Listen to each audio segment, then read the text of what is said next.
ਸਤਿ ਸ਼੍ਰੀ ਅਕਾਲ ਜੀ। ਪੰਜਾਬੀ ਰੇਡੀਓ ਤੇ ਪੰਜਾਬੀ ਟੀਵੀ ਯੂਐਸਏ ਵੇਖ ਸੁਣ ਰਹੇ ਸਾਰੇ ਸਰੋਤਿਆਂ ਦਾ ਬਹੁਤ-ਬਹੁਤ ਸਵਾਗਤ ਹੈ ਇਸ ਸਮੇਂ ਦੇ ਵਿਸ਼ੇਸ਼ ਪ੍ਰੋਗਰਾਮ ਖਬਰ ਤੇ ਨਜ਼ਰ ਦੇ ਵਿੱਚ। ਖਬਰ ਤੇ ਨਜ਼ਰ ਪ੍ਰੋਗਰਾਮ ਦੇ ਵਿੱਚ ਜਿੱਥੇ ਦੇਸ਼ ਵਿਦੇਸ਼ ਦੇ ਨਾਲ ਜੁੜੀਆਂ ਹੋਈਆਂ ਬਹੁਤ ਸਾਰੀਆਂ ਅਹਿਮ ਖਬਰਾਂ ਹੁੰਦੀਆਂ ਨੇ, ਉਹਨਾਂ ਸਾਰੀਆਂ ਖਬਰਾਂ ਦਾ ਵਿਸ਼ਲੇਸ਼ਣ ਕਰਨ ਦੇ ਲਈ ਸਾਡੇ ਨਾਲ ਸਾਥ ਹੁੰਦਾ ਹੈ ਸੀਨੀਅਰ ਪੱਤਰਕਾਰ ਮਿੰਟੂ ਗੁਰਸਰੀਆ ਜੀ ਦਾ। ਸੋ ਕਰਦੇ ਹਾਂ ਉਹਨਾਂ ਦਾ ਪ੍ਰੋਗਰਾਮ 'ਚ ਸਵਾਗਤ। ਬਹੁਤ-ਬਹੁਤ ਸਵਾਗਤ ਹੈ ਜੀ। ਜੀ ਸ਼ੁਕਰੀਆ ਜੀ, ਸਾਰਿਆਂ ਨੂੰ ਸਤਿ ਸ੍ਰੀ ਅਕਾਲ ਜੀ। ਸਤਿ ਸ਼੍ਰੀ ਅਕਾਲ ਜੀ। ਸੋ ਅੱਜ ਦੇ ਪ੍ਰੋਗਰਾਮ ਦੇ ਸਪਾਂਸਰਸ ਨੇ ਖਾਲਸਾ ਇੰਸ਼ੋਰੈਂਸ। ਲੰਬੇ ਸਮੇਂ ਤੋਂ ਇੰਸ਼ੋਰੈਂਸ ਦੇ ਖੇਤਰ 'ਚ ਸੇਵਾਵਾਂ ਨਿਭਾ ਰਹੇ ਨੇ। ਸੰਪਰਕ ਨੰਬਰ ਹੈ 4082722500। ਟਿਰਕਿਆਣਾ ਇਮੀਗ੍ਰੇਸ਼ਨ ਲਾ ਫਰਮ। ਜੇ ਟਿਰਕਿਆਣਾ ਹੋਣਾ ਨਾਲ ਸੰਪਰਕ ਕਰ ਸਕਦੇ ਹੋ ਜੇਕਰ ਇਮੀਗ੍ਰੇਸ਼ਨ ਬਾਬਤ ਕਿਸੇ ਤਰ੍ਹਾਂ ਦੀ ਸਲਾਹ ਕਰਨੀ ਹੈ। Krishan Dhanota Yuba City. Baljinder Singh Nijjar Woodland. GN lube ਵਾਲੇ ਟਰੱਕ ਵਾਸ਼ ਕਰਦੇ ਨੇ, ਆਇਲ ਚੇਂਜ ਕਰਦੇ ਨੇ, 에ਅਰ ਬ੍ਰੇਕਸ ਦਾ ਕੰਮ ਤਸੱਲੀ ਬਖਸ਼ ਕਰਦੇ ਨੇ। ਤੁਸੀਂ ਇਹਨਾਂ ਦੇ ਕੋਲੋਂ ਨਵੇਂ ਪੁਰਾਣੇ ਟਾਇਰ ਵੀ ਖਰੀਦ ਸਕਦੇ ਹੋ। ਲੋਕੇਸ਼ਨ ਸੈਂਟਾਨੇਲਾ ਦੇ ਵਿੱਚ ਹੈ। ਨਿੰਮਾ ਸਹੋਤਾ ਹੋਣਾ ਦਾ ਨੰਬਰ ਹੈ 209 277 0113। Jaswinder Singh Nagra Roseville. Avtar Singh Sangha Yuba City. Baldev Singh Kang Yuba City. ਬਹੁਤ-ਬਹੁਤ ਧੰਨਵਾਦ ਹੈ ਇਹਨਾਂ ਸਾਰੇ ਸਪਾਂਸਰਸ ਦਾ। ਹੁਣ ਰੁਕ ਕਰਦੇ ਹਾਂ ਜੀ ਖਬਰਾਂ ਦਾ। ਮਿੰਟੂ ਜੀ, ਸਭ ਤੋਂ ਪਹਿਲੀ ਖਬਰ ਤੇ ਜੇਕਰ ਆਪਾਂ ਚੱਲੀਏ ਤਾਂ ਉਧਰ ਹੜ੍ਹ ਬੇਸ਼ੱਕ ਪੰਜਾਬ ਨੂੰ ਝੰਬ ਗਏ ਨੇ, ਬਹੁਤ ਸਾਰੇ ਹੋਰ ਰਾਜ ਵੀ ਨੇ, ਪਰ ਇਸ ਸਭ ਦੇ ਵਿਚਾਲੇ ਹੜ੍ਹਾਂ ਦਾ ਝੰਬਿਆ ਹੋਇਆ ਪੰਜਾਬ ਸਿਆਸਤਦਾਨਾਂ ਦੇ ਵੱਲੋਂ ਵੀ ਝੰਬਿਆ ਜਾ ਰਿਹਾ। ਹਰ ਕੋਈ ਚਾਹੁੰਦਾ ਵੀ ਇਹਨੂੰ ਚਰੂੰਡ ਲਿਆ ਜਾਵੇ। ਸੇਵਾ ਦੇ ਨਾਂ ਤੇ ਬੜੀਆਂ ਠੱਗੀਆਂ ਤਾਂ ਸੁਣੀਆਂ ਸੀ, ਪਰ ਕਹਿੰਦੇ ਇੱਕ ਗੁਪਤ ਮੀਟਿੰਗ ਹੋਈ ਹੈ ਤੇ ਉਸ ਦੇ ਵਿੱਚ ਹੋਰ ਫੰਡ ਇਕੱਠਾ ਕਰਨ ਦੀ ਗੱਲ ਤੁਰੀ ਹੈ। ਕੇਜਰੀਵਾਲ ਨੇ ਫੰਡ ਇਕੱਠਾ ਕਰਨ ਦੇ ਲਈ ਹੱਲਾਸ਼ੇਰੀ ਦਿੱਤੀ ਹੈ ਜੀ ਕਹਿੰਦੇ। ਦੇਖੋ, ਵੀਡੀਓ ਕਾਨਫਰੰਸਿੰਗ ਦੇ ਰਾਹੀਂ ਮਾਨ ਸਾਹਿਬ ਜੁੜੇ ਸਨ ਜਾਂ ਹੋਰ ਇਹਨਾਂ ਦੇ ਲੀਡਰ। ਇਸ ਤੋਂ ਇਲਾਵਾ ਜੇ ਆਪਾਂ ਦੇਖੀਏ ਤਾਂ ਹੁਣ ਤਾਂ ਸਪਸ਼ਟ ਤੌਰ ਤੇ ਇਸ਼ਤਿਹਾਰਬਾਜ਼ੀ ਵੀ ਅਖਬਾਰ ਦੀ ਜਿਹੜੀ ਅਖਬਾਰਾਂ 'ਚ ਆ ਗਈ ਆਮ ਆਦਮੀ ਪਾਰਟੀ ਬੰਨਿਓ, QR ਜੀ ਕੋਡ ਵਗੈਰਾ। ਇਸ ਤੋਂ ਇਲਾਵਾ ਜੇ ਆਪਾਂ ਦੇਖੀਏ ਤਾਂ ਅੱਜ ਅਰਵਿੰਦਰ ਕੇਜਰੀਵਾਲ ਜੀ ਦੇ ਬਿਆਨਾਤ ਵੀ ਕੁਝ ਜਿਹੜੇ ਆ ਉਹ ਛਪੇ ਸਨ ਇਸ ਮੁਤਲਕ ਕਿ ਪੰਜਾਬ ਨੂੰ ਬਾਈ ਪੈਰਾਂ ਤੇ ਖੜਾ ਕਰਨਾ ਹੈ। ਇੱਕ ਤੇ ਪੰਜਾਬ ਨੂੰ ਪੈਰਾਂ ਤੇ ਖੜਾ ਕਰਨ ਵਾਲੇ ਹੀ ਬੜੇ ਆ। ਪੰਜਾਬ ਹੁਣ ਸਮਝ ਨਹੀਂ ਆਉਂਦੀ ਵੀ ਕਿਹਦੇ ਕਿਹਦੇ ਹੱਥੋਂ ਪੈਰਾਂ ਤੇ ਖੜਾ ਹੋਵੇ। ਪੰਜਾਬ ਨੂੰ ਬਚਾਉਣ ਵਾਲੇ ਹੀ ਲੋਕ ਇੰਨੇ ਆ ਕਿ ਪੰਜਾਬ ਨੂੰ ਆਪ ਹੀ ਬਚਣਾ ਪੈ ਰਿਹਾ ਕਿ ਬਚੋ ਇਹਨਾਂ ਤੋਂ ਜਿੰਨਾ ਬਚਿਆ ਜਾਂਦਾ ਹੈ। ਖੈਰ, ਵੇਖੋ, ਇਹ ਇਹਨਾਂ ਦਾ ਆਪਣਾ ਜਿਹੜਾ ਸ਼ੁਰੂਆਤੀ ਕੰਮ ਆ ਉਹਦੇ 'ਚ ਮੀਤ ਹੇਅਰ ਨੇ ਕਿਹਾ ਕਿ ਮੈਂ 20 ਕਰੋੜ ਰੁਪਈਆ ਦਊਂਗਾ ਜੀ। ਕਿ ਮੀਤ ਹੇਅਰ ਕੋਲ 20 ਕਰੋੜ ਰੁਪਈਆ ਕਿੱਥੋਂ, ਸਾਨੂੰ ਪਤਾ ਨਹੀਂ। ਇਕੱਠਾ ਕਰਕੇ ਦੇਣਗੇ, ਸਾਨੂੰ ਪਤਾ ਨਹੀਂ। ਜੀ ਠੀਕ ਹੈ ਜੀ, ਅਸੀਂ ਤੇ ਚੁੱਪ ਹੀ ਹਾਂ ਇਸ ਬਾਬਤ। ਅਮਨ ਅਰੋੜਾ ਕਹਿੰਦੇ ਕਿ 21 ਲੱਖ ਰੁਪਈਆ ਜੇਬ ਚੋਂ ਤੇ 20 ਕਰੋੜ ਮੈਂ ਆਸੇ ਪਾਸੇ ਤੋਂ ਇਕੱਠਾ ਕਰ ਦੂੰਗਾ। ਇਹ ਵੀ ਖੂਬ ਰਹੀ। ਸਾਨੀ ਸਾਹਿਬ ਉਹ ਤੇ ਬਿਜ਼ਨਸਮੈਨ ਤਗੜੇ ਆ ਪਹਿਲਾਂ ਹੀ ਸਿਆਸਤ 'ਚ ਆਉਣ ਤੋਂ, ਪਰ ਆਮ ਘਰਾਂ ਵਾਲੇ ਤੁਸੀਂ ਦੇਖੋ ਭਈ ਕਰੋੜ ਕਰੋੜ ਕਰੋੜ ਕਰੋੜ ਕਿੱਦਾਂ ਦੇ ਰਹੇ ਨੇ ਜੀ। ਇਸ ਤੋਂ ਇਲਾਵਾ ਜ਼ਿਆਦਾਤਰ ਕੈਬਨਿਟ ਮੰਤਰੀ ਤੇ ਸੰਸਦ ਮੈਂਬਰਾਂ ਨੇ ਚੁੱਪ ਵੱਟਦੇ ਹੋਏ ਆਪਣੇ ਆਪ ਮੀਟਿੰਗ ਨੂੰ ਸੁਣਨ ਤੱਕ ਹੀ ਸੀਮਿਤ ਰੱਖਿਆ, ਕਿਉਂਕਿ ਮੀਟਿੰਗ ਹੋ ਰਹੀ ਸੀ ਨਾ ਆਨਲਾਈਨ। ਜ਼ਿਆਦਾਤਰ ਕੈਬਨਿਟ ਮੰਤਰੀਆਂ ਦੀ ਇਹ ਹਿੰਮਤ ਹੀ ਨਹੀਂ ਹੋਈ ਕਿ ਸਾਹਮਣੇ ਆ ਕੇ ਕੁਝ ਬੋਲ ਵੀ ਸਕਣ। ਫਿਰੋਜ਼ਪੁਰ ਤੋਂ ਆਏ ਸਨ ਇੱਕ ਸੱਜਣ ਨੂੰ ਕਹਿੰਦੇ ਕਿ 5 ਕਰੋੜ ਮੇਰਾ ਲਿਖ ਲਓ ਜੀ। ਕਮਾਲ ਦੀ ਗੱਲ ਹੈ। ਹਰਜਿੰਦਰ ਸਿੰਘ ਨਾਂ ਦਾ ਕੋਈ ਸੱਜਣ ਹੈ, ਕਹਿੰਦਾ 5 ਕਰੋੜ ਆਪਣਾ ਨੋਟ ਕਰ ਲਓ ਜੀ। ਜੀ 300 NRI ਮਾਨ ਸਾਹਿਬ ਦੇ ਖਾਤੇ 'ਚ ਪਾ ਦਿੱਤੇ ਨੇ ਕਿ ਇਹ ਖੁਦ ਫੋਨ ਤੇ ਗੱਲ ਕਰਨਗੇ ਤੇ ਫੋਨ ਰਾਹੀਂ ਉਹਨਾਂ ਤੋਂ ਮਤਲਬ ਕਿ ਲੈਣਗੇ ਕੁਛ ਨਾ ਕੁਛ। ਜੀ। ਹਾਲਾਂਕਿ ਮਾਨ ਸਾਹਿਬ ਕਿੰਨਾ ਅਮਾਊਂਟ ਇਕੱਠਾ ਕਰਨਗੇ, ਕਿੰਨੇ ਡਾਲਰ ਇਕੱਠਾ ਕਰਨਗੇ, ਕਿ NRI ਮੀਂਹ ਜਿਹੜਾ ਪੂਰਾ ਵਰਸਾ ਦੇਣਗੇ ਡਾਲਰਾਂ ਦਾ, ਇਹਦੇ ਬਾਰੇ ਕੋਈ ਪਤਾ ਨਹੀਂ। ਇਸ ਤੋਂ ਇਲਾਵਾ ਇੱਕ ਮੰਤਰੀ ਆ ਰਵਜੋਤ ਸਿੰਘ, ਉਹਨਾਂ ਨੇ ਕਿਹਾ ਜੀ ਆਪਾਂ 20 ਸਕੂਲ ਆਪਣੇ ਨਿੱਜੀ ਖਰਚੇ ਤੇ ਠੀਕ ਕਰਾਵਾਂਗੇ ਜੀ। ਇਸੇ ਤਰ੍ਹਾਂ ਇੱਕ ਕੋਈ ਰਣਜੀਤ ਸਿੰਘ ਚੇਅਰਮੈਨ ਆ, 50 ਲੱਖ ਕਹਿੰਦਾ ਆਪਣੀ ਜੇਬ ਚੋਂ ਚੱਕੋ ਚੇਅਰਮੈਨ ਸਾਹਿਬ।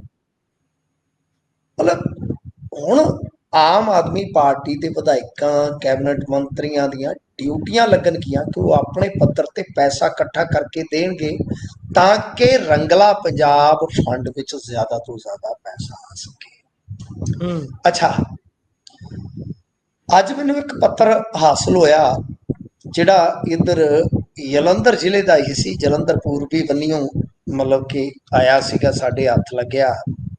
ਮੈਂ ਉਸ ਪੱਤਰ ਨੂੰ ਜਦੋਂ ਪੜ੍ਹਿਆ ਤੇ ਕੋਈ ਜ਼ਿਆਦਾ ਹੈਰਾਨਗੀ ਨਹੀਂ। ਜੀ ਉਹਦੇ 'ਚ ਕੀ ਲਿਖਿਆ? ਸਰਪੰਚ ਗ੍ਰਾਮ ਪੰਚਾਇਤ ਕਾਦੀਆਂਵਾਲ, ਸਰਪੰਚ ਗ੍ਰਾਮ ਪੰਚਾਇਤ ਕੁੱਕੜ, ਸਰਪੰਚ ਗ੍ਰਾਮ ਪੰਚਾਇਤ ਸਰਨਾਣਾ।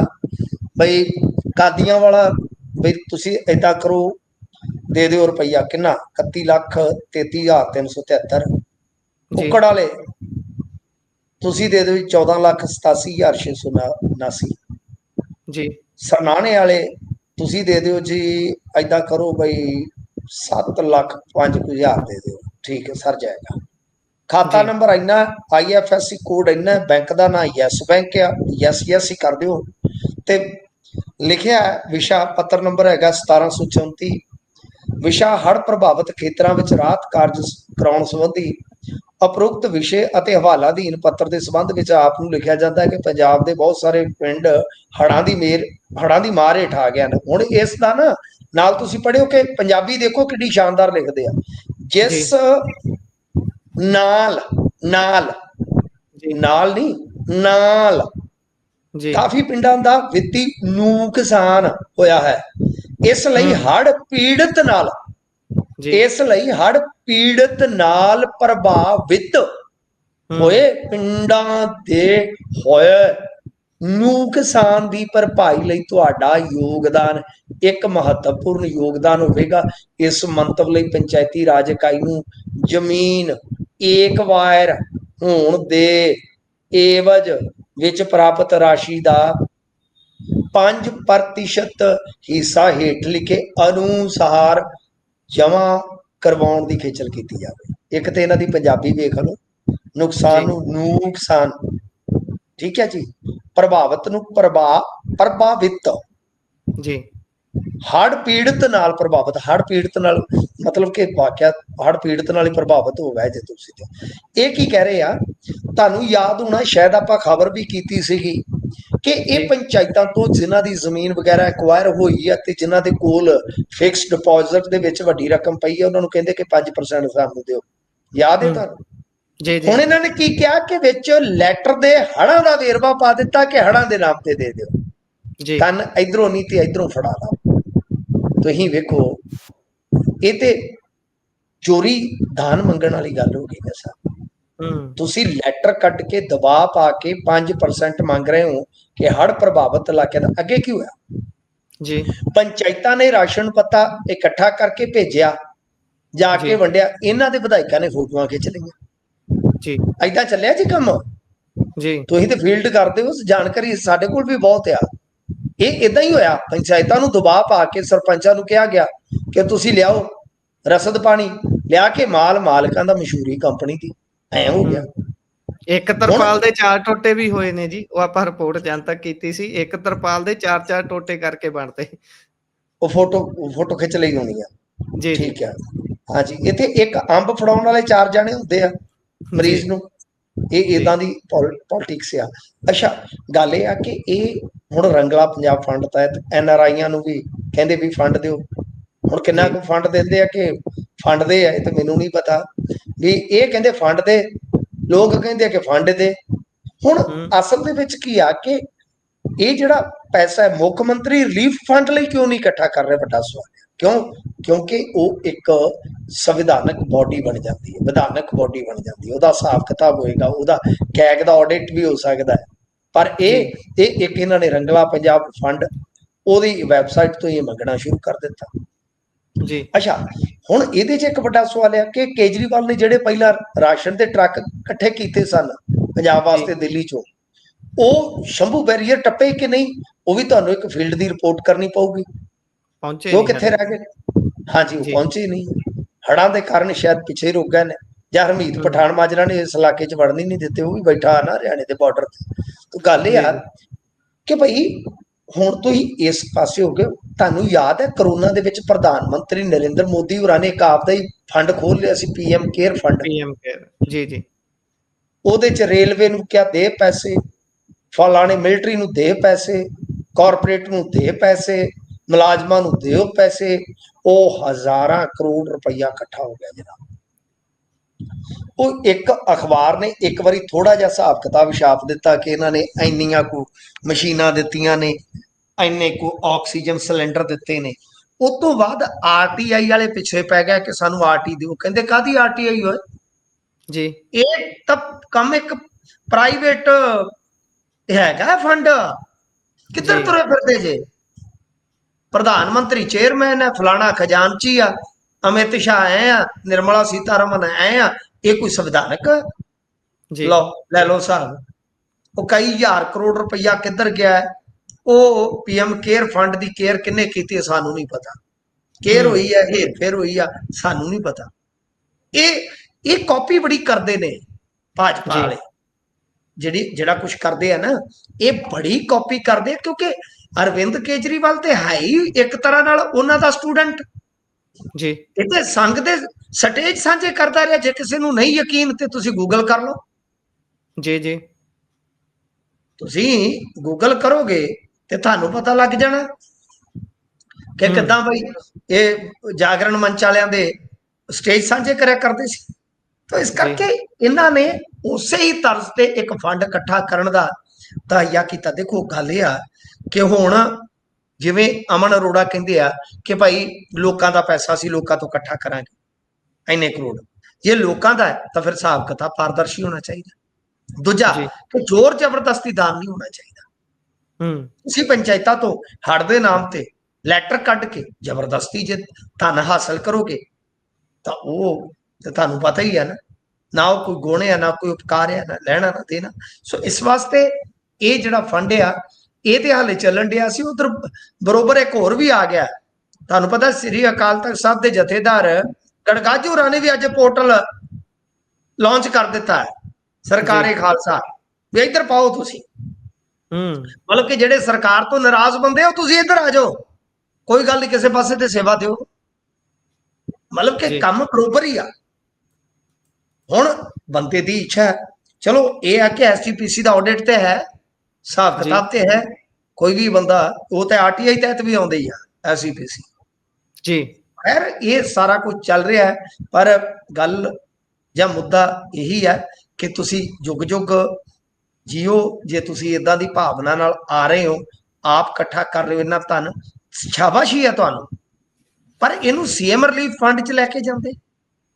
ਚਲੋ ਜੇ ਬਣਾਇਆ ਇਹਦਾ ਸਾਰਾ ਕੁਝ ਹੁਣ ਜਨਤਕ ਕਰ ਦਿਓ ਵੈਬਸਾਈਟ ਦਾ ਜੀ, ਕਿ ਉਹਦੇ ਤੇ ਅੱਜ ਜਿੰਨੇ ਪੈਸੇ ਆਏ ਆ ਸਾਰਾ ਲੇਖਾ ਜੋਖਾ ਪਾਈ ਚਲੋ।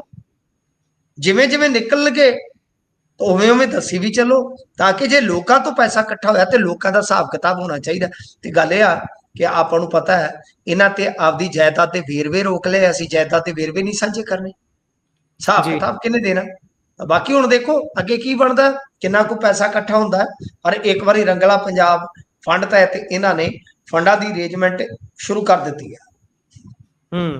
ਜੀ ਸੋ ਜੇਕਰ ਇਸ ਤੋਂ ਅਗਲੀ ਗੱਲ ਕਰੀਏ ਤਾਂ ਉਧਰ ਕਾਂਗਰਸ ਨੇ ਵੀ ਤਰਨਤਾਰਨ ਬਾਈ ਇਲੈਕਸ਼ਨ ਦੇ ਵਿੱਚ ਆਪਣੀ ਤਿਆਰੀ ਖਿੱਚ ਲਈ ਹੈ ਜੀ। ਵਾਂਗ ਇਲੈਕਸ਼ਨ ਦੇ ਵਿਆਹ ਤੇਰੇ ਦੀ ਤਿਆਰੀ ਜ਼ੋਰਾਂ ਤੇ। ਪਰ ਕਈ ਵਾਰ ਇਹ ਹੁੰਦਾ ਹੈ ਕਿ ਇਲੈਕਸ਼ਨ ਦੀ ਤਿਆਰੀ ਵਿਆਹ ਵਾਂਗੂ ਹੁੰਦੀ ਹੈ। ਤਾਂ ਤਰਨਤਾਰਨ ਦਾ ਇਲੈਕਸ਼ਨ ਤੇ ਬਿਲਕੁਲ ਹੁਣ ਆ ਗਿਆ, ਸਮਝੋ ਆ ਗਿਆ ਨਹੀਂ ਬਿੱਲੋ ਉਹੀ ਟਾਈਮ। ਹੁਣ ਇੱਥੇ ਤੇ ਕਾਂਗਰਸ ਨੂੰ ਥੋੜਾ ਯਤਨ ਤੇ ਕਰਨਾ ਪਊਗਾ। ਵੇਖੋ 4-5 ਦਾਅਵੇਦਾਰ ਹੈਗੇ ਇਹਨਾਂ ਦੇ, ਮਤਲਬ ਜਿਹੜੇ ਤਕੜੇ ਦਾਅਵੇਦਾਰ ਆ। ਪਰ ਮੇਰੇ ਖਿਆਲ ਦੇ ਨਾਲ ਗੁਣਾ ਜਿਹੜਾ ਉਹ ਜਿਹਦੇ ਤੇ ਪੈਣਾ ਲਗਭਗ ਇਹ ਗੱਲ ਤੈਅ ਹੋ ਗਈ ਆ। ਸੋ ਇਸ ਵਾਸਤੇ ਹੁਣ ਇਹਨਾਂ ਨੇ ਬਈ ਇੰਚਾਰਜ ਵਗੈਰਾ ਜਿਹੜੇ ਲਾਉਣ ਦਾ ਕੰਮ ਸ਼ੁਰੂ ਕਰ ਦਿੱਤਾ। ਸੁਖ ਸਰਕਾਰੀਆ ਮਾਝੇ ਦਾ ਮਤਲਬ ਕਿ ਨਾਮਚੀਨ ਕਾਂਗਰਸੀ ਇਹਨਾਂ ਨੇ ਨਿਯੁਕਤ ਕਰ ਦਿੱਤਾ ਕਿ ਲਓ ਬਈ ਤੁਸੀਂ ਹੁਣ ਇੰਚਾਰਜ ਹੋ। ਦੇਖੋ ਮੈਂ ਤੁਹਾਨੂੰ ਇੱਕ ਚੀਜ਼ ਕਹਿ ਦਿੰਦਾ, ਜੇ ਮੰਨ ਲਓ, ਕਿਉਂਕਿ ਹਾਲੇ ਆਪਾਂ ਦੇਖ ਰਹੇ ਹਾਂ ਅਮਰਤਪਾਲ ਸਿੰਘ ਹੋਰਾਂ ਦੀ ਸਿਆਸੀ ਤਨਜ਼ੀਮ, ਜੇ ਕੈਂਡੀਡੇਟ ਕੋਈ ਕਮਜ਼ੋਰ ਦੇ ਜਾਂਦੀ ਆ, ਠੀਕ ਹੈ ਜੀ, ਤੇ ਇੱਧਰੋਂ ਸੁਖਪਾਲ ਖਹਿਰਾ, ਰਾਣਾ ਗੁਰਜੀਤ, ਰਾਜਾ ਵੜਿੰਗ ਤੇ ਚੰਨੀ ਜੀ, ਇਹ 4 ਬੰਦੇ ਉੱਥੇ ਪੂਰਾ ਜ਼ੋਰ ਲਾ ਦਿੰਦੇ ਆ, ਮਾਹੌਲ ਬਣ ਜਾਏਗਾ। ਵੋਟ ਵੰਡਵੀਂ ਹੋਏਗੀ, ਯਾਨੀ ਟੱਕਰ ਫਸਵੀਂ ਹੋ ਜਾਏਗੀ। क्यों? क्योंकि सुखपाल खैरा पंथक वोट खिंचण की काबलियत रखता जनाब। हूँ सिख मुद्दों ते बेबाकी नाल बोलण वाला सुखपाल खैरा। हुण तुसीं देखो ना, प्रवासी वर्सेस पंजाबी होया पिया। वैसे ਇਹਦੇ ਵਿੱਚ ਵੀ मैं ਤੁਹਾਨੂੰ दस देवां कि खुफिया रिपोर्टां नशर होण ਜਿਹੜੀਆਂ चीज़ां ਹੁੰਦੀਆਂ ने ਉਹਦੇ ਤੇ बन रही हैं। कौन कॉमेंट कर रहा है, कौन पोस्टर बना रहा है, कौन एक्शन कर रहा है, वो सारी जानकारी हासिल की जा रही है। आने वाले दिनों के विच एक्शन भी देखने को मिल सकता है, कौन जी किस तरह कर रहा है। यानी ये साडे कोल अज गुप्त जानकारी सीगी जिहड़ी कि हुण आपां गुप्त रहन नहीं दित्ती। तो खैर बई हुण आपां देखीए तो कांग्रेस खामोश है, क्योंकि कांग्रेस ने बिहार च भी वोट लैनी आ, यूपी चों भी लैनी आ, इस करके बहुता नहीं बोलते। तुहानूं याद है चन्नी ने एक बारी इस तरह का बयान दे दिता सी ते फिर जाके मुड़ के माफ़ी मंग के होली मनाउणी पई सी विच जाके उन्हां दे। जी बहुत बड़ा दबाव बन गया सी। सुखपाल खैरा यानी पंथक vote, Channi SC vote, Rana Gurjeet कुछ प्रभाव है बिजनेस करके रसूख करके, ठीक है ना जी। ते जी लोकल जिहड़ी उन्हां दी उत्थों दी लीडरशिप आ एकजुट होके जे लड़न पवित्र है। ते जे ये 3-4 बंदे आ जिहड़े जनाब जी ये पाट के चलणगे, राजा वड़िंग नूं मैं आउण नहीं देना, फलाणे नूं मैं जाण नहीं देना, कुलवीर जीरा ते हुण राणा गुरजीत तुसीं वेखो ना किन्ना लड़ रहे ने। जी जी ਉਹਨੇ ਹਰਾਤਾ ਮੈਨੂੰ, ਉਹਨੇ ਹਰਾਤਾ, ਮੁੜ ਕੇ ਇਦਾਂ ਹੀ ਲੜਨਗੇ। ਤੇ ਜੇ ਇਹ ਇਕੱਠੇ ਹੋ ਜਾਣ ਮਾਹੌਲ ਬਣ ਜਾਊਗਾ, ਕਾਂਗਰਸ ਦਾ ਵੀ ਮਾਹੌਲ ਬਣ ਜੂ। ਕਾਂਗਰਸ ਦੀ ਵੋਟ ਜਿਹੜੀ ਆ ਉਹ ਹੈਗੀ, ਇਹਦੇ 'ਚ ਕੋਈ ਸ਼ੱਕ ਨਹੀਂ, ਕੋਈ ਦੋ ਰਾਏ ਜੀ ਉੱਥੇ ਤਾਂ ਇੱਕ ਦੂਜੇ ਨੂੰ ਰਾਵਣ ਦੱਸੀ ਜਾਂਦੇ ਨੇ, ਪਰ ਪਤਾ ਹੁਣ ਲੱਗੂ ਗਾਂਹ ਜਾ ਕੇ ਬਣਦਾ ਕੀ ਹੈ। ਤੇ ਉਧਰ ਟੈਂਡੀ ਵਾਲਾ ਵਿਰੋਧ ਦੀ ਕਹਾਣੀ ਕਹਿੰਦੇ ਤਕਰੀਬਨ ਮੀਡੀਆ ਨੇ ਦਬਾ ਹੀ ਲਈ, ਪਤਾ ਹੀ ਨਹੀਂ ਲੱਗਣ ਦਿੱਤਾ ਵੀ ਕਿਹੜਾ ਮੰਤਰੀ ਕੌਣ ਕਿੱਥੇ ਕੀ ਕਰ ਗਿਆ। ਨਹੀਂ। ਦੇਖੋ ਟਿੰਡੀਵਾਲ ਜਿਹੜਾ ਹੈ ਨਾ, ਟਿੰਡੀਵਾਲ ਦੇ ਵਿੱਚ ਇੱਕ ਵਿਧਾਇਕ ਵੀ ਗਏ ਸਨ ਨਾਲ, ਉਹੀ ਤੇ ਖਬਰ ਜੀ ਦਬ ਗਈ ਨਾ। ਜੀ ਜੀ ਮਾਮਲਾ ਜਿਹੜਾ ਉਹ ਸਿਹਤ ਮੰਤਰੀ ਦਾ ਜ਼ਰੂਰ ਥੋੜਾ ਜਿਹਾ ਫੈਲਿਆ ਕਿ ਵਿਰੋਧ ਹੋਇਆ, ਇੱਕ ਦੋ ਵਿਜ਼ੂਅਲ ਜਿਹੜੇ ਆ ਉਹ ਚਲਾ ਦਿੱਤੇ, ਫਾਰਮੈਲਿਟੀ ਕਰ ਦਿੱਤੀ, ਪਰ ਅਸਲ ਕਹਾਣੀ ਨੂੰ ਜਿਹੜਾ ਹੈ ਨਾ ਉਹ ਦਬ ਲਿਆ ਗਿਆ। ਇਹੀ ਤੇ ਮੀਡੀਆ ਦੀ ਅੱਜ ਕੱਲ ਕਾਰਸਤਾਨੀ ਹੈ ਨਾ, ਪੰਜਾਬੀ ਮੀਡੀਆ ਹੋਵੇ ਚਾਹੇ ਕੌਮੀ ਮੀਡੀਆ ਹੋਵੇ। ਅੱਜ ਕੱਲ ਦੇ ਮੀਡੀਆ ਦੇ ਵਿੱਚ ਤੁਹਾਨੂੰ ਪਤਾ ਹੀ, ਉਹ ਐਂਕਰਨੀਆਂ ਜਿਹੜੇ ਇਹਨਾਂ ਦੇ ਉਹ ਤੇ ਮਤਲਬ ਕਿ ਮੂੰਹ ਹੀ ਇਦਾਂ ਦਾ ਬਣਾ ਕੇ ਝੂਠ ਮਾਰਦੇ ਆ ਕਿ ਸ਼ਾਇਦ ਆਪ ਵੀ ਅੰਦਰੋਂ ਹੱਸਦੇ ਹੋਣ ਕਿ ਅਸੀਂ ਝੂਠ ਕਿੰਨੀ ਸ਼ਾਨਦਾਰ ਸ਼ਾਲੀਨਤਾ ਦੇ ਨਾਲ ਮਾਰ ਰਹੇ ਹਾਂ। ਖੈਰ ਇਹ ਜਦੋਂ ਟਿੰਡੀਵਾਲ ਦੇ ਵਿੱਚ ਗਏ ਨੇ ਤਾਂ ਉੱਥੇ ਕੁਝ ਸਵਾਲਾਤ ਜਿਹੜੇ ਆ ਉਹ ਲੋਕਾਂ ਨੇ ਕਰਨੇ ਚਾਹੇ, ਤੇ ਇਹਨਾਂ ਦੇ ਜਿਹੜੇ ਸਮਰਥਕ ਸਨ ਜਾਂ ਇਹਨਾਂ ਦੇ ਜਿਹੜੇ ਸਿਕਿਉਰਿਟੀ ਵਾਲੇ ਸਨ ਦੱਸਦੇ ਆ ਕਿ ਉਹਨਾਂ ਨੇ ਫੋਨ ਵਗੈਰਾ ਉੱਥੇ ਖੋਹਣ ਦਾ ਯਤਨ ਸ਼ੁਰੂ ਕਰ ਦਿੱਤਾ। ਠੀਕ ਹੈ ਜੀ। ਉੱਥੋਂ ਇਹ ਕਹਾਣੀ ਜਿਹੜੀ ਆ ਉਹ ਵਿਗੜੀ ਆ। ਮਤਲਬ ਕਿ ਨੌਜਵਾਨ ਜਿਹੜਾ ਗੁਰਪ੍ਰੀਤ ਸਿੰਘ ਉਹ ਦੱਸ ਰਿਹਾ ਸੀਗਾ ਕਿ ਪੁਲਿਸ ਕਰਮੀਆਂ ਤੇ ਮੰਤਰੀ ਦੇ ਜਿਹੜੇ ਸੁਰੱਖਿਆ ਬਲ ਸੀਗੇ ਉਹਨਾਂ ਨੇ ਇਹਨਾਂ ਦੇ ਨਾਲ ਮਾਰਕੁੱਟ ਕੀਤੀ ਗਈ। ਉਸ ਤੋਂ ਬਾਅਦ ਮਤਲਬ ਕਿ ਪੁਲਿਸ ਇੰਨਾ ਜ਼ਿਆਦਾ ਹਰਕ ਗਈ ਵਿਰੋਧ ਦੇ ਚਲਦਿਆਂ ਕਿ ਔਰਤਾਂ ਨੂੰ ਵੀ ਨਹੀਂ ਬਖਸ਼ਿਆ। ਫਿਰ ਲੋਕਾਂ ਨੇ, ਤੁਹਾਨੂੰ ਪਤਾ ਹੀ ਆ, ਤੁਸੀਂ ਉਹ ਵੀਡੀਓ ਥੋੜੀ ਜਿਹੀ ਦੇਖੀ ਹੋਣੀ ਆ ਕਿ ਉਹ ਗੱਡਾ ਜਿਹਾ ਉਡਾ ਕੇ ਰੋਕਣ ਦਾ ਯਤਨ ਕੀਤਾ, ਪਰ ਪੁਲਿਸ ਨੇ ਜ਼ਬਰਦਸਤ ਢੰਗ ਦੇ ਨਾਲ ਆਪਦਾ ਬਲ ਪ੍ਰਯੋਗ ਕੀਤਾ। ਹੁਣ ਜਿਹੜੇ ਪਿੰਡ ਵਾਲੇ ਹੋ ਉਹਨਾਂ ਨੇ ਕਿਹਾ ਕਿ ਸਕੂਲ ਦੇ ਅੰਦਰ ਕੁਝ ਲੋਕਾਂ ਨੇ ਸਵਾਲ ਕੀਤੇ ਤੇ ਵੀਡੀਓ ਬਣਾਈ। ਸੁਰੱਖਿਆ ਜੀ ਵਾਲਾ ਨੇ ਵੀਡੀਓ ਬਣਾਉਣ ਵਾਲਿਆਂ ਦੇ ਮੋਬਾਈਲ ਖੋਏ। ਇਸੇ ਗੱਲ ਨੂੰ ਲੈ ਕੇ ਮਾਹੌਲ ਖਰਾਬ ਹੋ ਗਿਆ। ਉਧਰ ਜਿਹੜੇ ਵਿਧਾਇਕ ਭੁੱਲਰ ਨੇ ਉਹਨਾਂ ਨੇ ਕਿਹਾ ਕਿ ਸਭ ਕੁਝ ਠੀਕ ਚੱਲ ਰਿਹਾ ਸੀ, ਖੇਤ ਦੇ ਵਿੱਚ ਕੁਝ ਸ਼ਰਾਰਤੀ ਤੱਤ ਰਾਹ ਦੇ ਵਿੱਚ ਗੱਡਾ ਤੇ ਕੁਝ ਹੋਰ ਚੀਜ਼ਾਂ ਰੱਖ ਕੇ ਰਾਹ ਰੋਕ ਕੇ ਬਹਿ ਗਏ।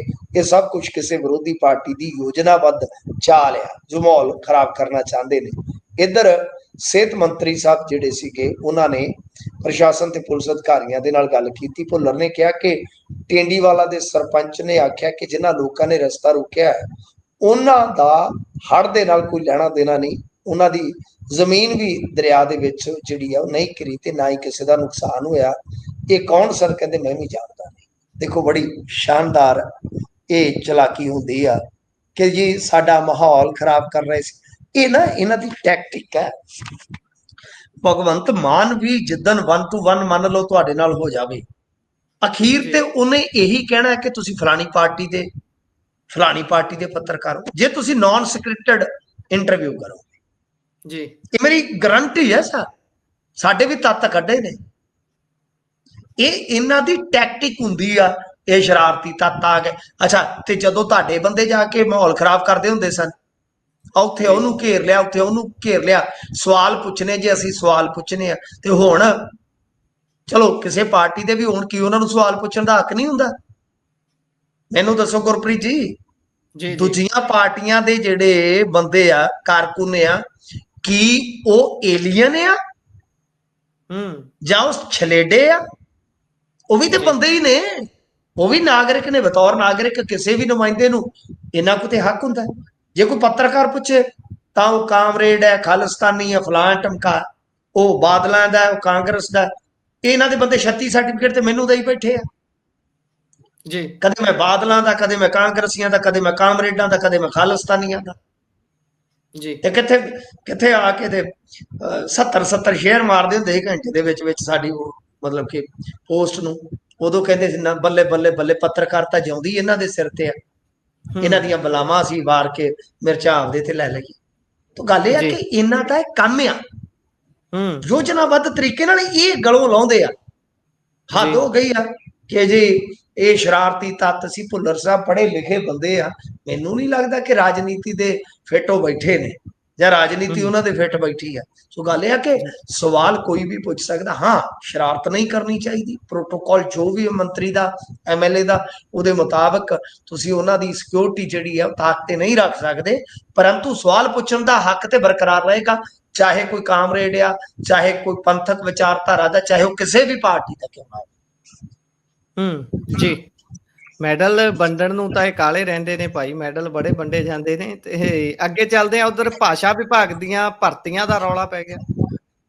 ਇਹਨਾਂ ਦਾ ਵੀ ਰਹਿਤਾ ਖਿਲਰ ਗਿਆ।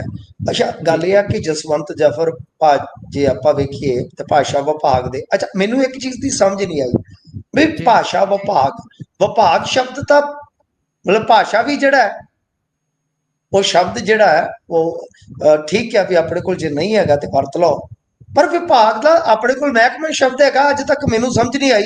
ਏਡੇ ਏਡੇ ਵਿਦਵਾਨ ਬੈਠੇ ਆ, ਕਿਸੇ ਦਾ ਧਿਆਨ ਨਹੀਂ ਜਾਂਦਾ ਕਿ ਵਿਭਾਗ ਹੱਦ ਆ। ਕੁਝ ਸ਼ਬਦ ਤੇ ਆਪਾਂ ਨੂੰ ਮਜਬੂਰਨ ਬਈ ਮਿਕਸ ਕਰਨੇ ਪੈਂਦੇ ਆ ਨਾ ਬੋਲੀਆਂ 'ਚ, ਤੇ ਇਹ ਸਮਝੋ ਬਾਹਰ ਹੈ। ਚਲੋ ਅੱਛਾ, ਜਫਰ ਸਾਹਿਬ ਦੀ ਮੈਂ ਬਹੁਤ ਪ੍ਰੇਜ਼ ਕੀਤੀ ਸੀ ਇੱਕ ਦੋ ਮਾਮਲਿਆਂ ਦੇ ਵਿੱਚ, ਇਹਨਾਂ ਨੇ ਸਾਥ ਵੀ ਦਿੱਤਾ ਸਾਡਾ ਕੋਚਾਂ ਦੀ ਭਰਤੀ 'ਚ, ਤੇ ਇਸ ਤੋਂ ਇਲਾਵਾ ਸ਼ਾਇਦ ਬਿਜਲੀ ਮਹਿਕਮੇ ਦੀ ਭਰਤੀ ਸੀ ਕਿ ਕਿਸੇ ਹੋਰ ਦੀ, ਉਦੋਂ ਵੀ ਇਹਨਾਂ ਨੇ ਸਾਡਾ ਬਹੁਤ ਸਹਿਯੋਗ ਦਿੱਤਾ ਸੀ। ਪਰ ਆਹ ਰਹਿਤਾ ਕਾਫੀ ਫੈਲ ਗਿਆ ਜੀ, ਕਿਉਂਕਿ ਸਾਲ 2023 ਦੇ ਵਿੱਚ 42 ਅਸਾਮੀਆਂ ਲਈ ਜਿਹੜਾ ਇਸ਼ਤਿਹਾਰ ਜਾਰੀ ਕੀਤਾ ਗਿਆ ਸੀਗਾ, ਇੱਕ ਉਮੀਦਵਾਰ ਵੱਲੋਂ ਹਾਈ ਕੋਰਟ 'ਚ ਅਪੀਲ ਕੀਤੀ ਗਈ ਸੀ ਤਾਂ ਅਧੀਨ ਸੇਵਾਵਾਂ ਚੋਣ ਬੋਰਡ ਦੀ ਚੇਤਾਵਨੀ ਦੇ ਬਾਵਜੂਦ ਭਾਸ਼ਾਵਾਂ ਦੀ ਥਾਂ ਤਕਨੀਕੀ ਮਾਹਰਾਂ ਨੂੰ ਚੁਣ ਲਿਆ ਗਿਆ। ਸਮਝ ਗਏ ਤੁਸੀਂ ਕਿ ਇੱਕ ਉਮੀਦਵਾਰ ਨੇ ਚੈਲੰਜ ਕੀਤਾ ਸੀਗਾ, ਠੀਕ ਹੈ ਜੀ। ਅਧੀਨ ਸੇਵਾਵਾਂ ਚੋਣ ਬੋਰਡ ਨੇ ਚੇਤਾਵਨੀ ਵੀ ਦਿੱਤੀ ਸੀ ਕਿ ਭਾਈ ਏਦਾਂ ਸ਼ਰਤਾਂ 'ਚ ਬਦਲਾਅ ਨਹੀਂ ਕੀਤਾ ਜਾ ਸਕਦਾ। ਤਾਂ ਭਾਸ਼ਾਵਾਂ ਦੀ ਥਾਂ ਤੇ ਕੀ ਕੀਤਾ, ਭਾਸ਼ਾ ਮਾਹਰਾਂ ਦੀ ਥਾਂ ਤੇ ਤਕਨੀਕੀ ਮਾਹਰਾਂ ਨੂੰ ਚੁਣ ਲਿਆ। ਠੀਕ ਹੈ ਨਾ ਜੀ। ਸੋ ਹੁਣ ਭਾਸ਼ਾ ਵਿਭਾਗ ਦੇ ਡਾਇਰੈਕਟਰ ਜਸਵੰਤ ਸਿੰਘ ਜ਼ਫਰ ਕਹਿ ਰਹੇ ਨੇ ਕਿ ਖੋਜ ਸਹਾਇਕ ਦੀਆਂ 44 ਵਿੱਚੋਂ 42 ਅਸਾਮੀਆਂ ਖਾਲੀ ਸਨ। ਤਕਨੀਕੀ ਖੇਤਰ 'ਚੋਂ ਚੁਣੇ ਉਮੀਦਵਾਰ ਅਜੋਕੇ ਸਮੇਂ ਵਿੱਚ ਕਾਫੀ ਮਦਦ ਕਰ ਸਕਦੇ ਹਨ। ਅਧੀਨ ਸੇਵਾਵਾਂ ਚੋਣ ਬੋਰਡ ਦੀ ਚੇਤਾਵਨੀ ਬਾਰੇ ਉਹ ਕਹਿੰਦੇ ਆ ਕਿ ਇਹ ਉਹਨਾਂ ਦੇ ਡਾਇਰੈਕਟਰ ਬਣਨ ਤੋਂ ਪਹਿਲਾਂ ਦੀ ਗੱਲ ਹੈ, ਇਸ ਬਾਰੇ ਉਹਨਾਂ ਨੂੰ ਜਾਣਕਾਰੀ ਨਹੀਂ। ਚਲੋ ਖਿਲਰ ਗਿਆ ਰਹਿਤਾ। ਜਦੋਂ ਅਧੀਨ ਸੇਵਾਵਾਂ ਚੋਣ ਬੋਰਡ ਨੇ ਚੇਤਾਵਨੀ ਦੇ ਦਿੱਤੀ ਸੀ ਕਿ ਭਰਤੀ ਬਈ ਉਹਦੇ ਨਿਯਮ ਨਹੀਂ ਬਦਲੇ ਜਾ ਸਕਦੇ, ਤਾਂ ਜਫਰ ਸਾਹਿਬ ਹੁਣ ਉਸ ਗੱਲ ਤੋਂ ਟਾਲਾ ਵੱਟ ਰਹੇ ਕਿਉਂਕਿ ਰਹਿਤਾ ਖਿਲਰ ਗਿਆ। ਦੋਸ਼ ਇਹ ਲੱਗਦਾ ਹੈ ਕਿ ਕੁਝ ਚਹੇਤਿਆਂ ਨੂੰ ਵਿੱਚ ਪਾ ਲਿਆ ਗਿਆ।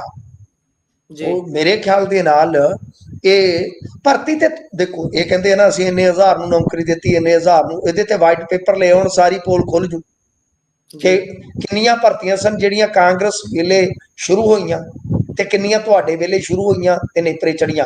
ਪਰ ਜੇ ਤੁਸੀਂ ਵਾਈਟ ਪੇਪਰ ਲੈ ਕੇ ਆਓਗੇ, ਕਿੰਨੀਆਂ ਭਰਤੀਆਂ ਜਿਨ੍ਹਾਂ ਦਾ ਰੇੜਕਾ ਪਿਆ। ਤੁਹਾਨੂੰ ਯਾਦ ਹੋਣਾ ਮਾਨ ਸਾਹਿਬ ਨੇ ਕਿਹਾ ਸੀਗਾ ਕਿ ਅਸੀਂ ਭਰਤੀਆਂ ਇਸ ਤਰੀਕਾਕਾਰੀ ਨਾਲ ਕਰਨੀਆਂ ਕਿ ਕਿਸੇ ਭਰਤੀ ਦਾ ਰੌਲਾ ਨਾ ਪਵੇ। ਪਰ ਤੁਸੀਂ ਮੈਨੂੰ ਦੱਸ ਦਿਓ ਕੋਈ ਭਰਤੀ ਹੈਗੀ ਆ ਜਿਹੜੀ ਸੁੱਖੀ ਸਾਂਦੀ ਨੇਪਰੇ ਚੜ੍ਹਦੀ ਹੋਵੇ? ਤੇ ਇੱਥੇ ਤੇ ਭਾਸ਼ਾ ਵਿਭਾਗ ਵਾਲੇ ਫੱਟੇ ਚੱਕੀ ਜਾਂਦੇ। ਜਸਵੰਤ ਜਫਰ ਹੋਰੀ ਅੱਗੇ ਇਹਨਾਂ ਨੇ ਕਮਾਲ ਤੁਹਾਨੂੰ ਪਤਾ ਹੈ ਨਾ ਕੀਤਾ ਸੀਗਾ, ਜਿਹਦੇ ਵਿੱਚ ਬੈਂਸ ਸਾਹਿਬ ਨੂੰ ਧਾਰਮਿਕ ਸਜ਼ਾ ਭੁਗਤਣੀ ਪਈ ਸੀ। ਵੀਰ ਸਿੰਘ ਜੀ ਉੱਥੇ ਕੀ ਕਰ ਗਿਆ ਸੀਗਾ। ਜੀ ਜੀ ਤੋ ਖੈਰ ਇਹਨਾਂ ਦੀ ਵੀ ਪੇਸ਼ੀ ਹੋਈ ਸੀ ਸ੍ਰੀ ਅਕਾਲ ਤਖਤ ਸਾਹਿਬ ਤੇ, ਤਾਂ ਮੈਨੂੰ ਲੱਗਦਾ ਹੈ ਕਿ ਭਾਈ ਇਹ ਸਭ ਕੁਝ, ਵੈਸੇ ਇਹ ਵੀ ਇੱਕ ਸਵਾਲ ਬਣੇਗਾ, ਪ੍ਰਸ਼ਨ ਬਣੇਗਾ ਕਿ ਬੈਂਸ ਨੂੰ ਤੇ ਬੜੀ ਠੋਕ ਕੇ ਧਾਰਮਿਕ ਸਜ਼ਾ ਦਿੱਤੀ ਗਈ, ਗਲੀਆਂ ਤੱਕ ਸਾਫ਼ ਕਰਾ ਦਿੱਤੀਆਂ ਗਈਆਂ, ਜਸਵੰਤ ਸਿੰਘ ਜ਼ਫਰ ਦੀ ਸਜ਼ਾ ਦਾ ਕੀ ਬਣਿਆ ਇਹ ਅੱਜ ਤੱਕ ਮੈਨੂੰ ਤੇ ਪਤਾ ਨਹੀਂ ਲੱਗਾ, ਤੁਹਾਨੂੰ ਪਤਾ ਵੀ ਤੇ ਜ਼ਰੂਰ ਦੱਸਿਓ। ਜੀ ਜੀ ਜੀ। ਸੋ ਇਸ ਤੋਂ ਅਗਲੀ ਜੇਕਰ ਗੱਲ ਕਰੀਏ ਤਾਂ ਇੱਕ ਮਾਮਲਾ ਬੜਾ ਹਾਈਲਾਈਟ ਹੋਇਆ। ਮੈਂ ਤਾਂ ਇੱਕ ਅਖਬਾਰ ਦੇ ਪਹਿਲੇ ਪੰਨੇ ਤੇ ਦੇਖ ਰਿਹਾ ਸੀ, ਉਹ ਕਹਿੰਦੇ ਵੀ ਇਹ ਤਾਂ ਫੌਜੀ ਛਾਉਣੀ ਨੂੰ ਉਡਾਉਣ ਦੀ ਤਿਆਰੀ ਦੇ ਵਿੱਚ ਸੀ ਨੌਜਵਾਨ। ਹਾਲਾਂਕਿ ਉਸ ਰਾਤ ਹੀ ਆਪਾਂ ਅੱਗੇ ਖਬਰ ਤੇ ਚਾਨਣਾ ਪਾਇਆ ਸੀ, ਤੁਸੀਂ ਸਾਂਝੀ ਕੀਤੀ ਸੀ ਕਿ NIA ਨੂੰ ਜਾਂਚ ਦੇ ਦਿੱਤੀ ਗਈ ਹੈ। ਇਹ ਜੀਦਾ ਪਿੰਡ ਹੁਣ ਫੌਜ ਦੀਆਂ ਟੀਮਾਂ ਪਹੁੰਚੀਆਂ ਨੇ। ਵੇਖੋ ਦੇਖੋ, ਗੱਲ ਜਿਹੜੀ ਆ ਨਾ ਉਹ ਇਹੋ ਆ ਕਿ ਹੁਣ ਤੇ ਦੰਤ ਕਥਾਵਾਂ ਬਥੇਰੀਆਂ ਨੇ ਤੇ ਇਹਨੂੰ ਹਿਰਾਸਤ ਦੇ ਵਿੱਚ ਲੈ ਲਿਆ, ਹਾਥੇ ਦਾ ਉੱਡ ਗਿਆ, ਘਰ ਦਾ ਨੁਕਸਾਨ, ਪਿਓ ਮਰਨਾਊ ਪਿਆ, ਸਾਰਾ ਕੁਛ ਇਹਨੇ ਬਰਬਾਦ ਕਰ ਲਿਆ। ਤੇ ਇਦਾਂ ਦਾ ਐਂਗਲ ਤੇ ਹੈ। ਮੈਂ ਉੱਥੋਂ ਦੇ ਲੋਕਲ ਪੱਤਰਕਾਰਾਂ ਨਾਲ ਵੀ ਗੱਲ ਕੀਤੀ, ਕਿਉਂਕਿ ਮੇਰਾ ਹੀ ਏਰੀਆ ਜੀ, ਗੁਰਪ੍ਰੀਤ ਜੀ ਮੇਰੇ ਨਾਲ ਦੇ ਉੱਥੇ ਵੱਡੇ ਅਦਾਰਿਆਂ ਲਈ ਕੰਮ ਕਰਦੇ ਅੱਜ ਕੱਲ, ਜਿਹੜੇ ਸਾਡੇ ਨਾਲ ਕਦੇ ਕੰਮ ਕਰਿਆ ਕਰਦੇ ਸੀਗੇ, ਉਹ ਕਹਿੰਦੇ ਆ ਕਿ ਬਿਲਕੁਲ ਇਹ ਇਸਲਾਮਿਕ ਕੱਟੜਪੰਥੀਆਂ ਤੋਂ ਪ੍ਰਭਾਵਿਤ ਸੀ। ਇੱਕ IDVC ਇਹ ਚਲਾਉਂਦਾ ਹਰ ਟਾਈਮ, ਮਤਲਬ ਕਿ ਜਿਹੜਾ ਇਹ ਮੋਬਾਈਲ ਯੂਜ਼ ਕਰਦਾ ਸੀ ਉਹਦੇ ਚੋਂ ਜ਼ਿਆਦਾਤਰ ਕੰਟੈਂਟ ਇਹਦਾ ਇਸੇ ਤਰ੍ਹਾਂ ਦਾ ਹੀ ਹੁੰਦਾ ਸੀ।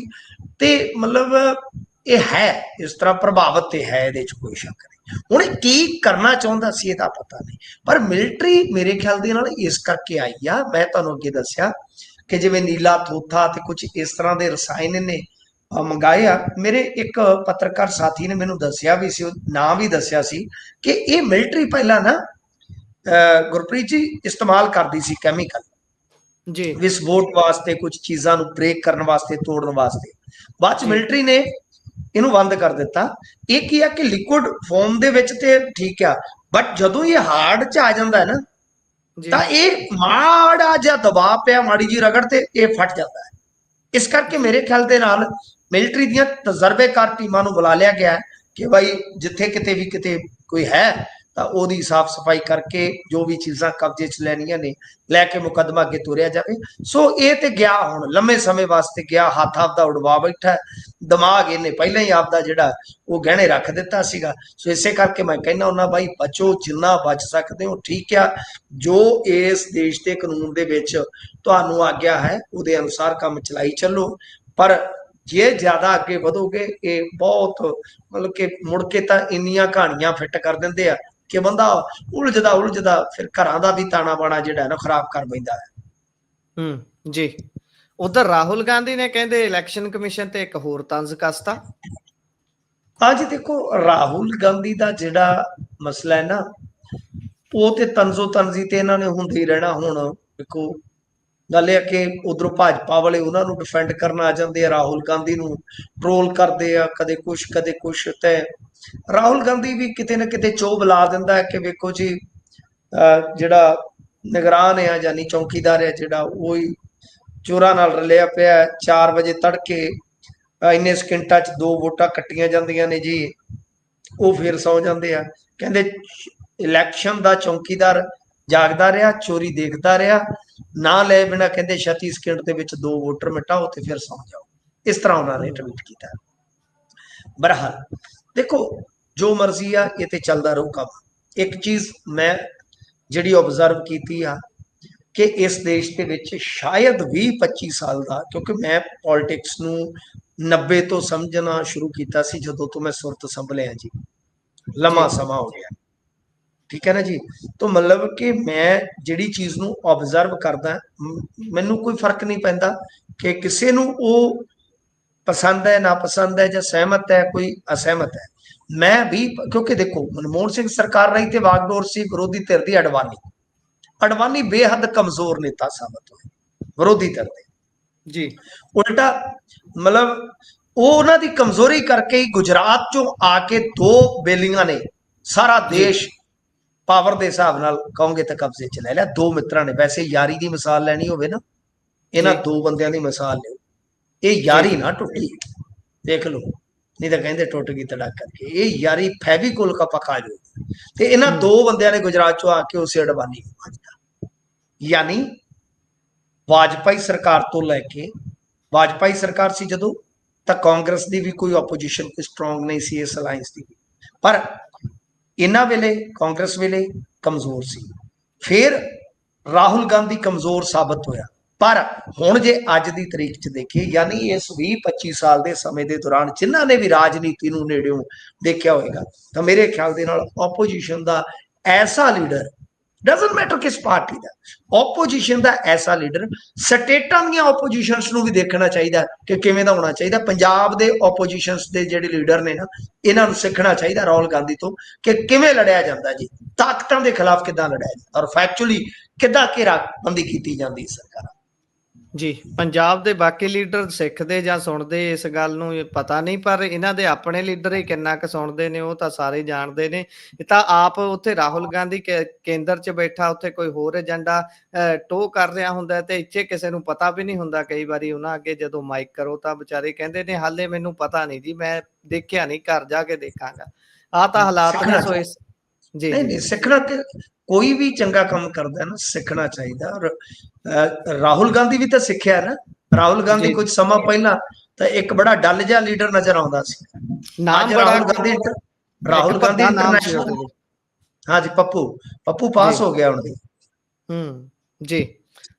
ਸੋ ਇਹ ਕਹਿ ਲਈਏ ਵੀ ਜਿਹੜੀਆਂ ਕੀਤੀਆਂ ਗਈਆਂ ਉਸ ਦੇ ਵੱਲੋਂ ਭਾਰਤ ਜੋੜੋ ਯਾਤਰਾ ਸੀ, ਉਹਦੇ ਵਿੱਚੋਂ ਅਗਲੇ ਨੇ ਕੁਛ ਤਾਂ ਕੱਢਿਆ ਜਿਹੜਾ ਹੁਣ ਇੱਕ ਉਹਨੇ ਆਪਣੀ ਛਵੀ ਸੁਧਾਰੀ ਆ। ਚਲੋ ਇਸੇ ਦੇ ਨਾਲ ਪ੍ਰੋਗਰਾਮ ਨੂੰ ਇੱਥੇ ਵਿਰਾਮ ਜੀ, ਲਾਉਂਦੇ ਆ। ਤੁਸੀਂ ਜੁੜੇ ਜਾਣਕਾਰੀਆਂ ਸਾਂਝੀਆਂ ਕੀਤੀਆਂ, ਬਹੁਤ ਬਹੁਤ ਧੰਨਵਾਦ ਜੀ। ਧੰਨਵਾਦ ਜੀ।